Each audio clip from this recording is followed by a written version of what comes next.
Omusumba Kinjiro Nadio w'ekkanisa y'Abadiventi Masanafu akalatidde abavubuka okuba beegendereza mu nsi eno ng'okusinga kino balina okukikola nga bannyikira mu Katonda kuba Setaani buli kiseera abayiga okubakozesa ebikyamu. Obubaka bwe nsobola okuwa abavubuka ekisinga obukulu bwe kudda eri Katonda n'okutegeera Katonda omuyinza ebintu byonna, kubanga Bayibuli egamba omuvubuka n'alongoosa ng'atya ekkubo lye ng'akwata ekigambo kya Katonda.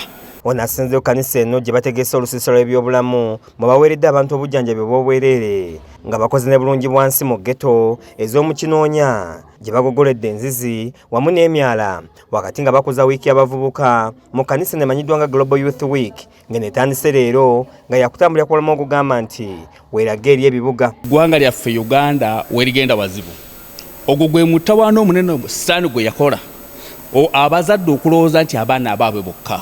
Omwana abawa ggwanga buli muntu yenna gwasanze amuvunaanyizibwako. Abatuuze abawangalya mu bitundu bino balajjanira bazira kisa okubazimbira oluuzi lwabwe olumanyiddwa nga Nababirye lwe bagamba nti lukimwako amazzi abantu abali mu 2,000 nga bano bava ku byalo okuli Lugala, Masanafu, Kinoonya n'ebirala. Masanafu, Bukulu, Kinoonya, paka Lugala bajja n'eno basemera wano.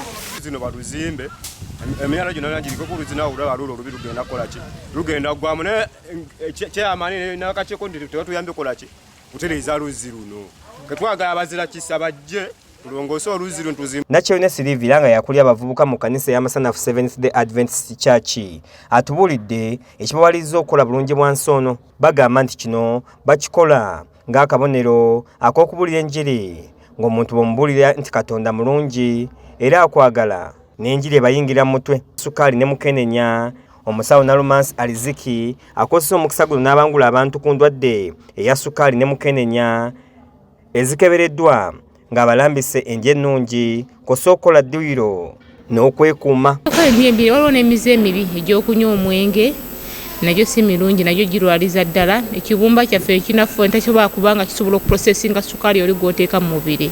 Abantu abamu balowooza okunywa sukaali kye kirwaza sukaali, nedda si kyekyo. Kati buli lw'olya emmere erimu gulukosi n'otakozesa gulukosi ono mu mubiri atuuka ekiseera nga talina kyakola. N'endabirira yaffe ey'embiri gyaffe nga tosobola kulabirira kibumba kyo bulungi. N'abalala boogedde ku ebyo bye bazudde mu bantu n'okusingira ddala abawangalya mu nzigota be bagamba nti beetaaga obuyambi. Biyonje abantu babuulirire, abantu balambule obulamu nga buki obulamu nga buyonjo kubanga Kristo tayagala bafu, ayagala balamu. Ebimbi bagiyeyo ng'akuumako embere nkagambye gwe okalaba ng'akatono naye bw'okamuwa bw'okabawa kakyusa abantu abasukka mu 10 nga bonna balya kuuma ako. Kiza Peter yakusakidde eggulire lino ku Crackers TV agaleero.